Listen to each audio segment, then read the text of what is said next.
this down. I just want you to give me thumbs up. You know what? Let's do this for the whole overall season. All right, now that the season's over, just give me thumbs up if you liked the show, thumbs down if you did it, met in the middle if you felt neither way. I'm gonna take this down in 3, 2, 1. Yes. Oh, wow. And this is crazy because you heard how I was talking about the show before, and this is what WandaVision type shows do. They take you from being like, what the fuck is this? Oh, I love this, right? Tiffy, is that how you felt when you were watching it? What was your feelings? You had thumbs up too. It from the jump. I loved it. I was tapped in from the very beginning. So there was no convincing that needed to take place. But I'm very happy that people had a chance to watch. That they didn't kill this project like they did The Marvels or Eternal. Right. I'm happy that people stuck around, that the show stayed relevant long enough for people to be like, actually, this is really great television, and we would like to see more of this from Marvel and maybe just TV in general, because I feel like that's how you're supposed to do a TV show. Okay, what do you think it was about this show that you loved so much off the rip? Off rip, I loved Agatha's character, period. So I love the MCU. I'm not even a Wanda stan, but WandaVision was done so well, and I think that Catherine Hahn as Agatha was a big part of that. So when they said Agatha was getting her own series, even though I feel like I forgot exactly what happened because it's been such a long journey since they announced it and all the closures and delays and whatnot. So they delayed it for so long that my hype definitely died down, so that when it came back around again, it was like, oh, okay, we can't get hyped. I actually want some answers for after the first episode, seeing that how she was going to be trapped in her mind still, how she was still living with the effects of how Wanda left her. Right. Let's get these questions answered. Let's go from there. I think the show did a really good job of hitting all of those beats. They kept us strung along. We were Mephisto. They dropped a Mephisto line. They had Scratchy. They knew how to keep the audience. They were like, okay, this is what kept them engaged last time. Mm-hmm. Let's do that again, and it worked. So I do have questions as well. Okay. But I think what happened for me in the beginning of the show was that I thought that they twisted too early, but they're smarter than that. Because like in the first episode, she broke out of the hex, and so I'm like, okay, they twisted way too early. Like you can't peak like that in episode 1. And then they had multiple twists. Right. They had multiple twists. And I was like, oh my God, like, oh, there's more, you know what I'm saying? Like, oh my God. So none of this was, oh my God, are you serious? It didn't make so much sense. Because the shit that I was mad at. All right, folks. So let me go ahead and just throw this up real quick. Spoiler alert. We will be doing spoilers. If you didn't watch it then and you don't want to see it, then catch us on the replay. Appreciate it. But make sure you comment on the replay as well. I'm just going to keep it 100.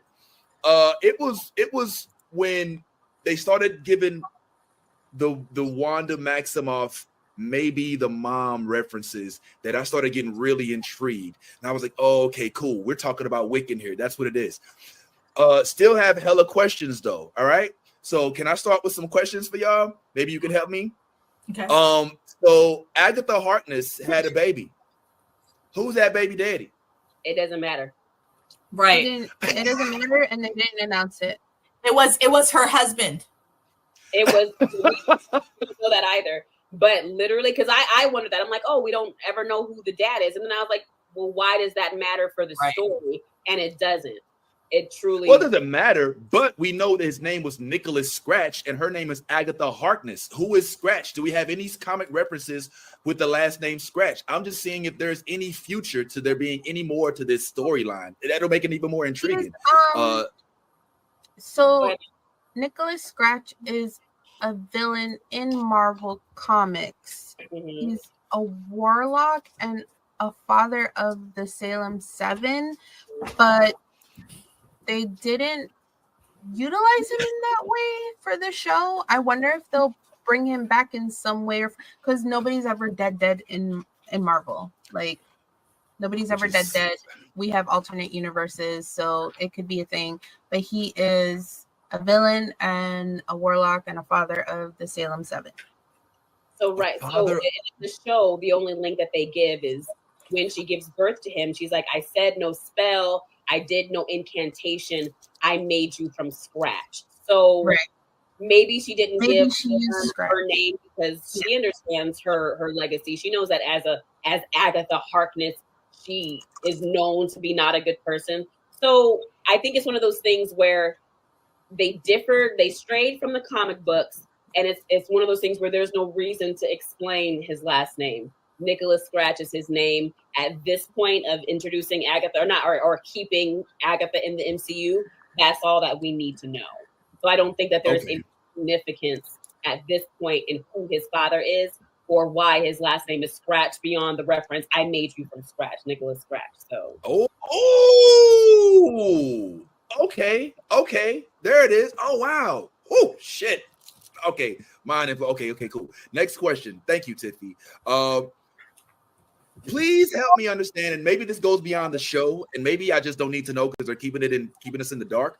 But can somebody help me understand the complicated relationship between Death and Agatha? How do you meet somebody that is Death, or had Death Rio become Death in the process of her life? Does anybody have any comic backstory reference? Can anybody like let me know how does one fall in love with Death? So I mean, ask Thanos. Yeah. Oh shit! Because Lady Death is Thanos' lady, and the whole reason he does the snap is to get her attention. So they definitely changed that in the MCU, where he has this other purpose and things that don't really line up. Because why didn't you just make more resources, Thanos? Why'd you have to kill half of everybody? But yeah, so he pursues Death heavily in the comics, and she is very uninterested in him. So this is once again, the MCU has shifted entirely from what we know in the comic books. But we also don't know how Agatha and Death met up either. Right. Give us answers for certain things. Wait a minute. I think I might have figured it out. Okay, what's up, Yas? All right, so I was referring to the you can't really see it, the Marvel Encyclopedia, right? Trying to figure out while you guys were talking. Sorry, that's what I was doing. I was researching when you guys were talking. So it seems that Lady Death actually possesses the body of Marlon Chandler. So that could be the baby of Marlon Chandler and Agatha. And do you see what I'm saying? I hate that. I don't know what that is. I mean, I feel like clue that they gave us in the show that Rio was possessing somebody else's body, that she passed on the DNA of a man to create the baby with Agatha. I mean, and wow, that's the love of her life. You know what I'm saying? And so you never know. We don't have a name for him because it could be like there would have been a line when she's talking about, oh, I need more time. There was no, this is our child. This is our son. There was no, he'll be safe with me because he's our child. He'll never be without one of his parents. But they changed it though, and for you just said they changed it in the MCU. So that's what I'm saying. I don't think that there's any link there at all. And if there was a link, there would at least have been a line to indicate that connection some way. Valid points. So I think that they did change that completely. And we're not, I think it's one of those, and I'm not saying that it's good storytelling in a show that was filled with good storytelling, but yeah, there are some answers we just did not get. We wanted to know how Rio and Agatha wound up together. I don't think that we ever get to find out. I don't think that we ever get to find out who Nikki Scratch's dad is, because they did not matter for this particular story. Maybe if we got 10 episodes instead of 9, but that the 9 is interesting, but I bet you there's some significance behind that. All right, next question. Do we now have a new potential star in Shazir Zamata in her role, since she is a surviving member of this coven, and she clearly had some staying power, and they did give her a fly into the sunset moment, shall I say? Will we see her again? First of all, can we give our big ups to Black women leaving Westview with power? Right? Oh, pull up. Jennifer Tail. Yes. Proton, okay. Like Proton, the girl, yes. was girling, okay. Black women saw the caucasity in Westview and was like, goodbye. Thank you. And I love it. When she left. She didn't ask about anybody's welfare. She didn't say, I gotta find the other. She said, I have. You remember, and this is gonna be such a dated reference. You remember the Simpsons episode when Homer voiced the dog for Itchy and Scratchy? And he was like the cool dog. And then they were like, no, we got to get rid of this dog. And so in the episode, he was just like, goodbye. I have to go to my home planet now. And he just like lifts off into the sky. That's how Jennifer left. She was like, goodbye. Yo, I love that though. I love that. Acting, yo, I was just about to say, please. Yo, first of all, I still loved her from SNL. Let's go ahead and give Shazir the first Black woman to be cast in Saturday Night Live as a official cast member. So she already made history with that. And now I ain't gonna lie, like her role from start to finish, she held it down like a real SAG member. Like she actually can act her ass off. And it really came through in that last scene. Excuse me, not the last scene, but the second to last scene where I can't never remember the old girl name, the older witch, the Italian one, the Sicilian. Yeah, when she went through the wall and she was like, no, like I felt that shit in my soul. Like I was like, oh my God, like yo, she got me in the feels. And then when she crawled out of the ground, what? Like yo, it was awesome, yo. It was the timing of being. She was like, ow. She was like 10 minutes ago. Lilia would have never said that. Like that line delivery. Yep. I love it. So will we see her again? We might, because the way MCU is branching out and bringing in new characters, Jennifer Kale is the cousin of Johnny Blaze. What? The cousin of Ghost Rider? Yeah. Interesting. So we're gonna have a Black Ghost Rider then, because it's not like you can. Look, I got cousins who are darker than you. You have white cousins sometimes. Yeah. And that's tripping people up on the internet as well. And yeah, people are like, you can't have white cousins. You absolutely have mixed family. They don't also not, I mean, they could be like Spanish or something like that. You know what I'm saying? Have different skin tones and stuff like that. I feel like that's the easiest thing to write around. It could be a step thing. They could be married in a family. Right. So many things can happen. Yeah, so, I mean, they did it. Again, I feel like that's the important thing. Let's not forget that in the Fantastic Four reboot, that Johnny Storm and Sue Storm were stepbrother and stepsister instead of being and Michael B. Jordan played Johnny Storm, and Sue Storm was played by the old girl from the one show, the House of Cards. Yeah. I can't remember that. So it's already been done in Marvel Universe, even though everybody shits on that reboot, and I still say that reboot gave us the very best Doctor Doom that we've seen on screen, point blank period, even though I know more Robert Downey Jr. is getting this thing done now. So I do hope that we see her again, because they clearly kept her alive. Definitely, which is more than we can say for the gardening lady from that 70s show. That was kind of fucked up. They just kind of threw her completely under the bus. But hey, it is sharing the lesson. Emotional. Right. Yeah. So, all right. So, where is Tommy? What are our theories? We don't know. Is Tommy floating in the Soul universe? Go ahead, Tiffie. I think that they were able to put Tommy into a body, and that's why when he asked, he was like, Agatha, am I killing this boy to bring my brother back? It is very much implied that that boy that was being tricked and killed by his friends, because that's what was happening in this scene. She's like, hey, go back to that moment that you last remember with Tommy, and it's just him floating. He knows his brother is slipping away mentally and exists somewhere out there. And she's like, there's 120 bodies available that become available every second. Find one, choose one. He sees that a boy is drowning, and that's when he asks, am I killing this boy by finding my brother? Tommy's in that body.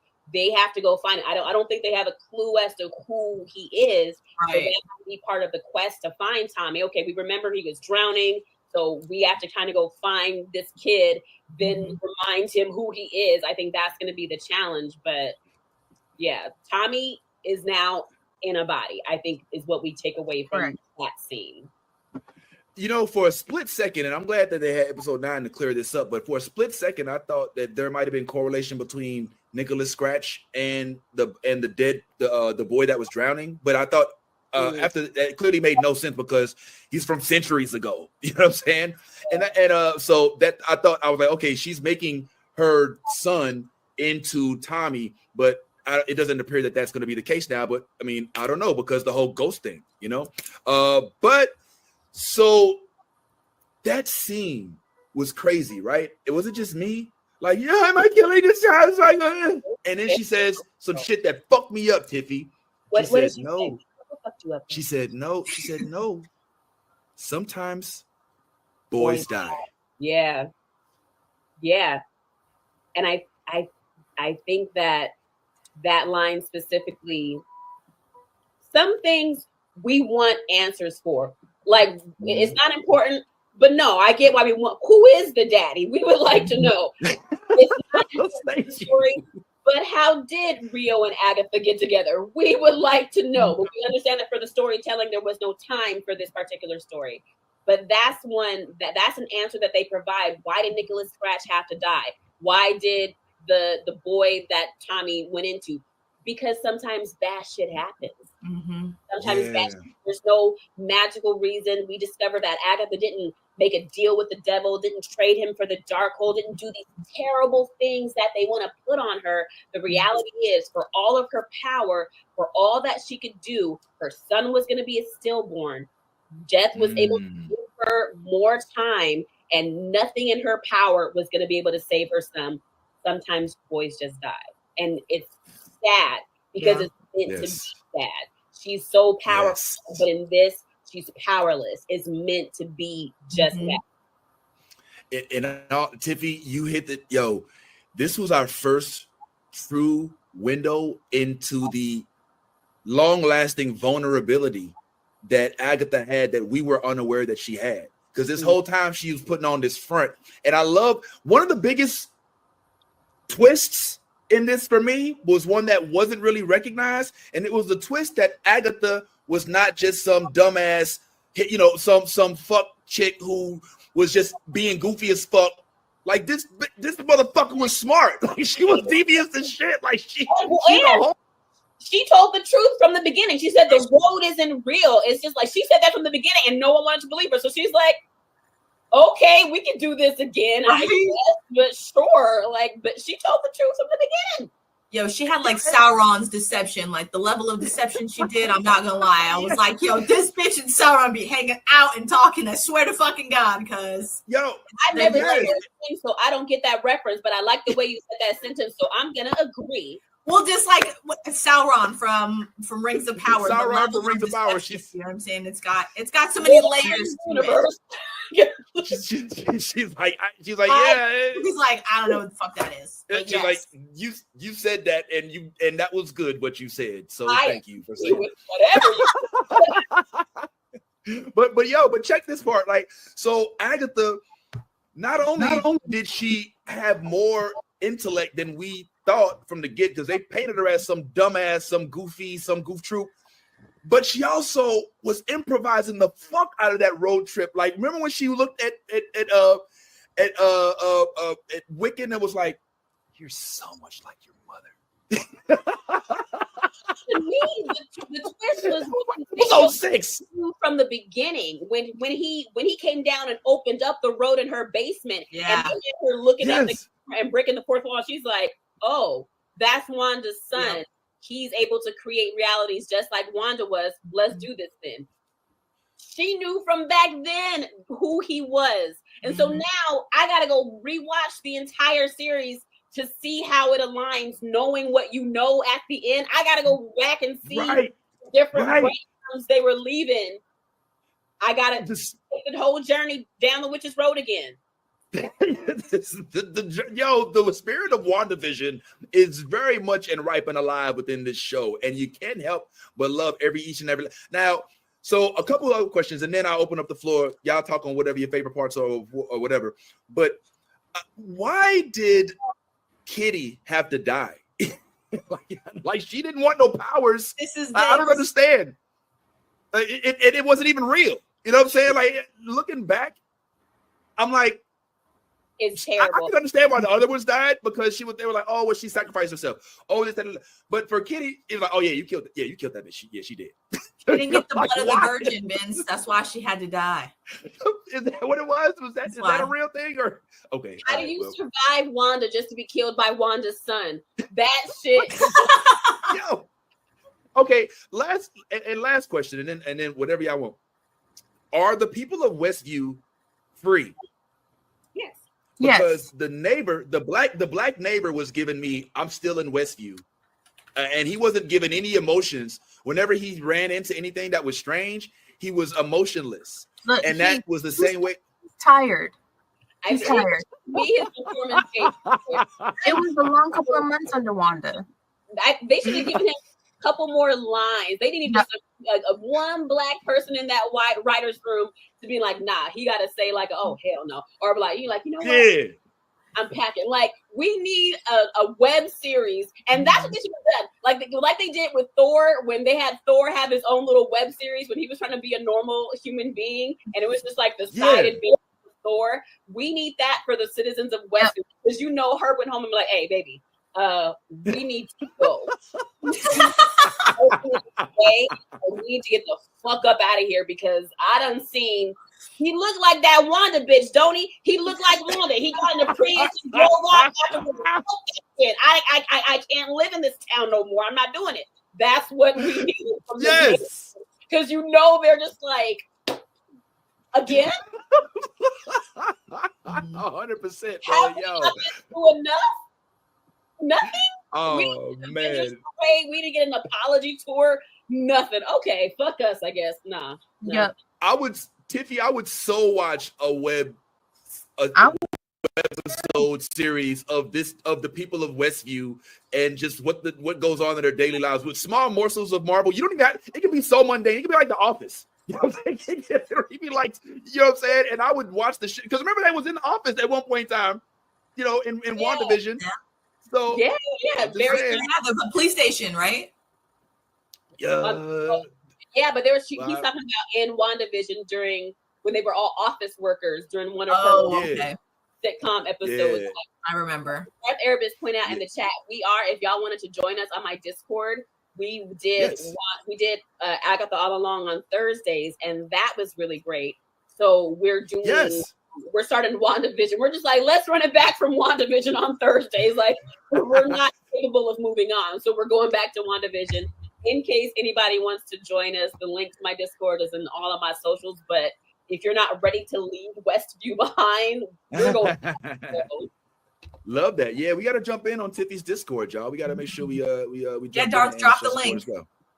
Yeah, we'll make sure the MBO, the link. Tiffy, is there a official link? Well, first of all, the best thing to do is to follow Tiffie Starchild if you aren't already. All right, I believe most of you probably are, but if you're not, Tiffie Tiffie. Let me just go ahead and give her a little. You should be able to see the full name down here in the middle, as you see right there, Tiffie Starchild, just like that, with the at in front and no space in the middle, just like that. That easy. So go ahead and make sure y'all pull up on that. What else happened? All right. So any critiques, anything you didn't like, Tiffy? I know we're running up on the time, but I have some critiques, and you probably I got a feeling you probably disagree heavily with the one that I have. Let's see. I know you're gonna hate it. I know it. You're not gonna like it. I was not feeling the musical element. I thought it was a little far-fetched. When it came back around in the end, and we learned that it was for naught, it was more intriguing. But at first I was like, okay, what are we doing? Like the down the witch's road, and everybody loved it. I know I'm an outlier. I know I'm in the 1% here. I know, I get that. But at first it struck but at first it didn't vibe the way I wanted it to. It was, and keep in mind that stuff happened around the same time Joker 2 came out. So there might have been like some musical overload. You know what I mean? I appreciate that you know that you're in the 1% and therefore wrong. That was big of you. That makes my job much easier when people know that they are wrong.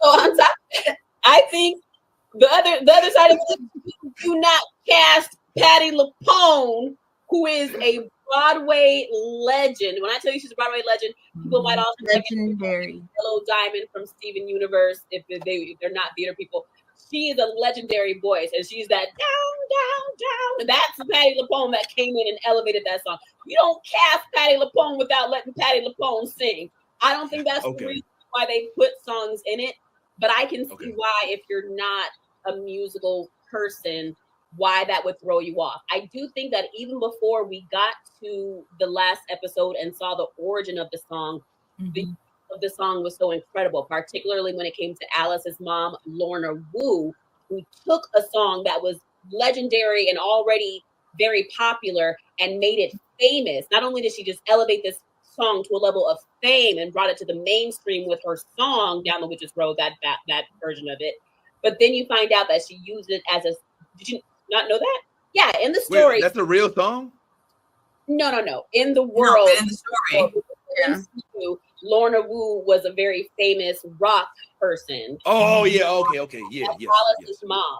And then she has her version of the song. That's why we got a different version of Down the Witch. So there was the first one. I think that one was just meant to be cool and be like, yeah, we're going to sing the song. We're going to have these women harmonizing. It's going to be really neat. I think that was the base of it. But then it's another level. There's this other version of the song that they sing during Alice's trial. And then you learn that the Mother Magic gets me really emotional. She used the song as an incantation to save her daughter, which is crazy. Then it goes into a deeper level when you realize that the song that she used to save and protect her daughter, even though she herself would be gone, is ultimately going down that road, which no one knew was real. It wasn't real, but it ultimately became real. But her daughter ends up losing her life in that road, protecting somebody else's son. Like, there are so many layers to that show in regards to the song. And that's before you even get to the fact that it really was Agatha all along, because her and her son wrote the song. That was the coven. You remember when Jennifer tried to check her on the lyrics and be like, no, it's coven true. And Agatha is like, no, it's coven 2. Agatha knows because she was the one that wrote it, and the coven 2 was her and her son. Right. The layers around the show, specifically around the song, to me make it worth any feelings of why are they singing, because music is magical. And that's the whole basis of the show, these different types of magic, how they're using them. So I feel like, get over it. You don't like musicals. Get over it. oh, I definitely did. Yeah, I mean, I clearly finished it. And like I said, I got a much better feeling. But answer me this. How did the young lady that approached Agatha for the first time when she first did the farce of a road trip, how did she know about the song if they made it up? Well, because remember, before he died, she put that little boy to work, and he was singing in taverns. She put him to work. Child labor laws weren't like they are now, so so the he would find the witches. Yeah, that she would steal their power. There's this. I heard it in a song. That's how word of mouth just spreads and how legends grow. Okay. It's a song they're singing in a tavern, but I heard that there was a road that exists that you can get your powers back, and that's what I need. Well, yeah, let me show you this road then. So okay, well, damn. Hey, you know what, man? A lot of my questions have been answered today. You know what I'm saying? I feel this has been very educational and informative. You know, do y'all have any questions? I love them. Let's go. Yeah. Did y'all have anything? Could y'all not make anything? The only other thing that I have, and I won't keep you too tough, Tiff, but it's not as much a question, more of an observation. But the decision to include Mr. Boner. I think that was 1,000% fan service. I think that was just to. I think that. I think that was just for us. Yeah, I mean, did it do what it was supposed to do? Because his existence is so. I mean, because we knew him as Quicksilver. Now he's just some dude, but he's a dude who's a conspiracy theorist, but he knows the real shit, but it's not real. And I think that you had to let they toyed with us very heavily when they brought him in for WandaVision in the first place. That was already kind of messy the way that they did that. So whatever. There's no going back and unringing that bell. But bringing him back makes a whole lot of sense. He's a person, because we have the other side of it. We have the other side of the coin where we have a whole bunch of Westview residents that have decided to stay. Their homes are there. Their families are there. They collectively went through a traumatizing experience. But where are you going to go? New York, to where the Avengers are fucking things up daily, and you might lose your car that you just paid off because Iron Man decided he wanted to use it as a shield in a fight. Where are you going to go? Well, you can stay in the I'm a graffiti where Wanda's house rubble stands, and that's how we're going to go from this. So you have that side of it with people that are just like, you know what? That bad shit did happen anyway. And then you have Ralph Boner that's just like, do you understand how crazy this is? You have to have that other character that has what I feel is a much more reasonable response. And how Tiffany would be on the dark web. I'd be Tiffany at that point. Tiffany would be on the dark web. Want information about this if you come to my stand-up show. Like, absolutely. That to me is the most realistic response to that.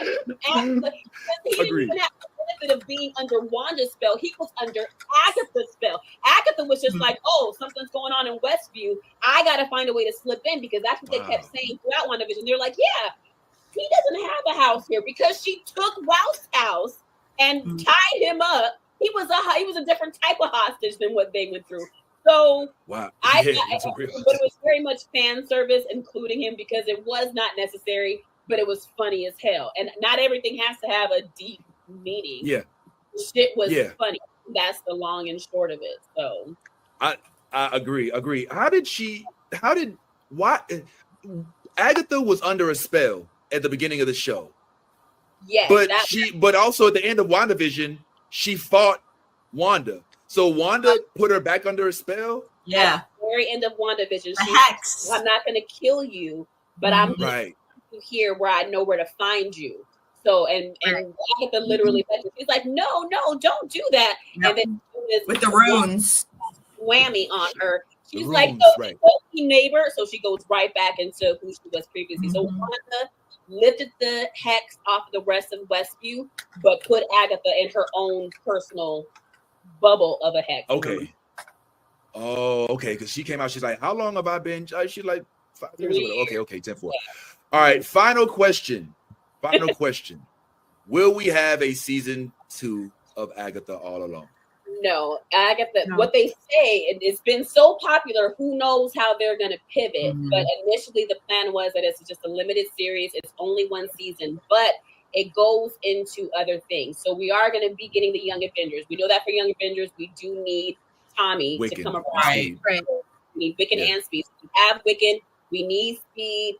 And they've set up, and we know Vision Quest. And we also know from the comic that Agatha, she just recently was resurrected, but she's been a ghost for a super long time. So her being a ghost at the end of Agatha All Along is actually in line with the comic books and how her character reacts and responds to people. She is a mentor to magicians.